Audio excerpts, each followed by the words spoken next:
Good morning. We're starting out with clouds in Springfield. It's 58 degrees on south and southwest winds at 7 miles per hour. A storm complex is moving through to the south, but is really weakened over the last 2 hours. It doesn't even have too much in the way of lightning anymore. We're just seeing some heavier showers from Branson back down towards Harrison. Could be some light rain in parts of Springfield. It's 57 in Branson, 58 in Springfield, and 57 in Monette. Clouds by dismissal, maybe a spotty shower or two, and a temperature of 77. We recharge the atmosphere this evening and overnight. A threat for severe weather, mainly along and north of I-44. Threat for isolated tornadoes, quarter-size hail, high winds up to 70 miles per hour, and flash flooding. This timing will mainly be late in the evening and overnight.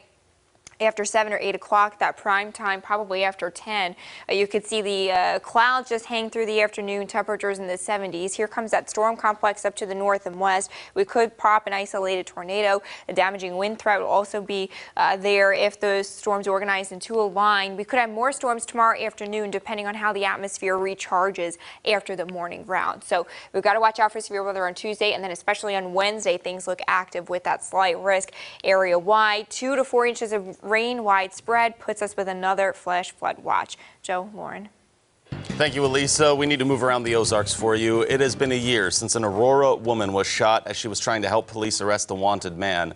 Savannah Hill was hit by gunfire as her car rolled toward police during a traffic stop. She died from her injuries after that. Police were trying to arrest Mason Ferris, who was in that car with her, and she had tipped off police. Savannah's father, Chris Nethery, organized a candlelight vigil to honor Savannah. Our Savannah could brighten the darkest person. She always wanted to see someone smile, even if her day wasn't going good. She was definitely one of a kind. I can picture you like a photograph. I can see your smile, I can hear your laugh. No, I don't have to look back, I remember you. When I'm all alone, you're all around. I tell you things, yeah, I talk out loud. Ever since you left the ground, I remember you. Savannah's father also told us he's upset that Aurora police have never given him more information about his daughter's death. We're still looking for comment from police at the moment as well. We do know that no video of the shooting exists. And moving around the region this morning, over the weekend, an Arkansas Police Department welcomed women to the force at its first ever female recruiting event. Our Hannah Zettel explains how this gets women one step closer to putting on the blue uniform. Hannah, good morning. Good morning, Lauren and Joe. Fayetteville police officers are helping make the force more female. With nearly half the Fayetteville population being women, some aspiring female police officers say diversifying the staff will mimic that demographic. The initiative setting the tone that women and men should not be discriminated against, making a difference not only for the community but for aspiring female officers as well. Aspiring officer Amy Rodas says she hopes her new career choice will make a difference in the lives of young women across the state, including her own daughter. I have a daughter, and I want her to know that women are strong and able to do whatever they want. And if that's being on the police department or being on the fire department or whatever she wants to do, I want to show her that she's not held back. Fayetteville PD currently has 10 female officers, but after Saturday's event, that number will increase. All right, Hannah Zettel reporting this morning. Some more local news for you, and a story we told you about a few weeks ago.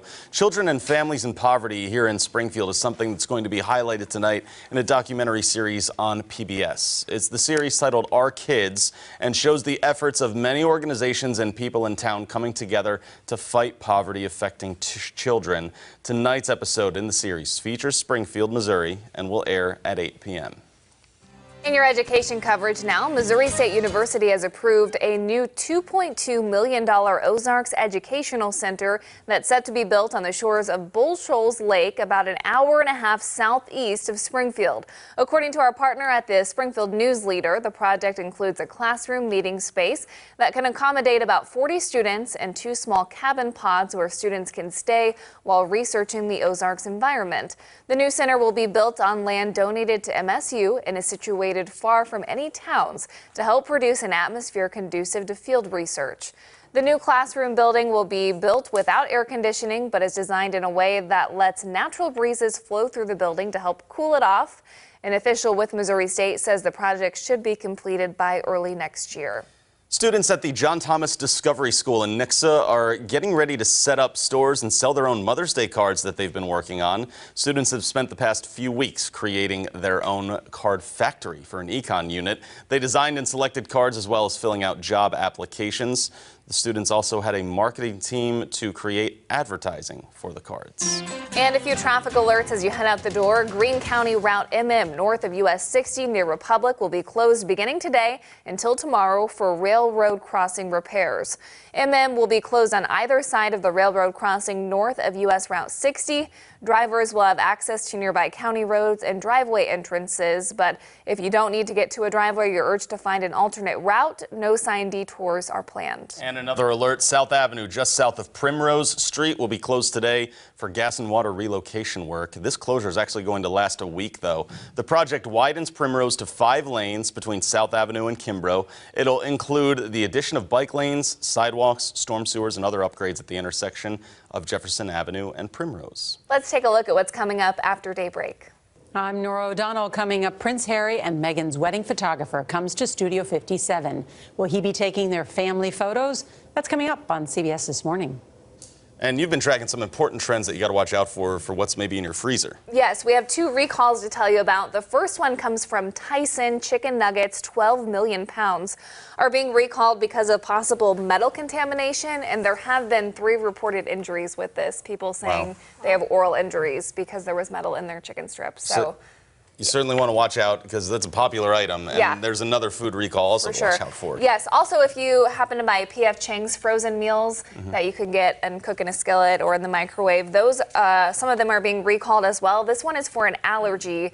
A lot of them contain milk that's not listed on the packaging. So if you have any dairy intolerances and have bought those P.F. Chang's meals, something to watch out for as well. All right. Appreciate the updates there. Elisa Rappa has another check of our weather before you guys head out the door this morning. We're tracking more storms. We start today's day 1 of another unsettled pattern. We'll have showers and storms possible by dismissal, but I think we'll keep most of the afternoon dry. A severe threat this evening and overnight will keep that chance of storms pretty much through early Thursday. Things staying unsettled. Yeah, so again, a little wet to start, then you said dry this afternoon. It all starts again tomorrow. Right, and download that Color Time Weather app because we could have a couple of warnings issued later on this evening and overnight. All right, we're taking a look at some of those gray skies out in Springfield right now. Thanks for waking up with us to start off your week. Hope you have a great Monday.